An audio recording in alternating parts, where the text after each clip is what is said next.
വിശുദ്ധ മത്തായിയുടെ സുവിശേഷം 16-ാം അധ്യായം 8 മുതലുള്ള വാക്യങ്ങൾ. ഒരു യാത്രയ്ക്ക് വേണ്ടി ശിഷ്യഗണം മുൻപോട്ട് പോവുകയാണ്. അപ്പോൾ യേശുക്രിസ്തു അവരോട് പറയുക, ശ്രദ്ധിക്കുവിൻ, ഫരീസയരുടെയും സദൂക്കാരുടെയും പുളിമാവിനെ പറ്റി നിങ്ങൾ സൂക്ഷിച്ചു കൊള്ളുവിൻ.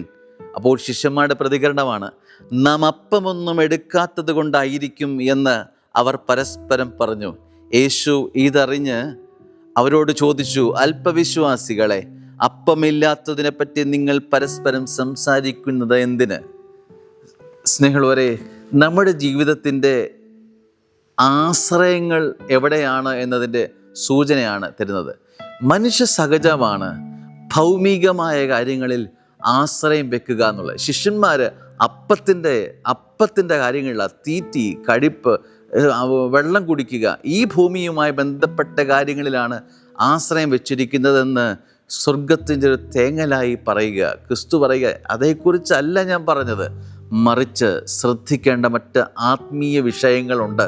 നിൻ്റെ കൃപകളെ കാർന്നു തിന്നുന്ന സാത്താൻ നിന്നെ വേട്ടയാടുന്ന, നിന്നെ പിടികൂടാൻ സാധ്യതയുള്ള വഴികളെക്കുറിച്ച് ജാഗ്രത ഉണ്ടാവുക എന്നതാണ് ക്രിസ്തു ഉദ്ദേശിച്ചത്. സ്നേഹമുള്ള, ക്രിസ്തു മനസ്സിലാക്കാൻ കഴിയാതെ പോകുന്ന ശിഷ്യൻ ഒരു ദൗർഭാഗ്യം തന്നെയാണ്. ക്രിസ്തു മനസ്സിലാക്കാൻ കഴിയുന്നില്ല. ക്രിസ്തു ശിഷ്യൻ്റെ ഏറ്റവും വലിയ സവിശേഷത ആ നെഞ്ചിൻ്റെ തുടിപ്പ്, താളം മനസ്സിലാക്കുക എന്നുള്ളതാണ്. ക്രിസ്തുവിൻ്റെ ഹൃദയത്തിൻ്റെ സന്തോഷവും തേങ്ങലും ഒരുപോലെ ഗ്രഹിക്കാൻ കഴിയാത്തൊരു ശിഷ്യന് എങ്ങനെയാണ് ക്രിസ്തു ശബ്ദത്തിനൊത്ത് മുൻപോട്ട് നീങ്ങാൻ കഴിയുക?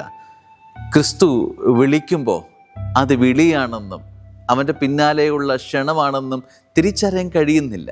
അത് ജീവിതത്തിലെ ഒരു ദൗർഭാഗ്യം തന്നെ, ബലക്കുറവാണിത്. ചില ഭൗമികമായ ചില സന്തോഷങ്ങൾ മനസ്സിൽ പതിഞ്ഞിട്ടുള്ള ജീവിതങ്ങൾക്ക് ഈ ആത്മീയ മേൽനോട്ടങ്ങൾ നഷ്ടപ്പെട്ടു പോകുമെന്നേ.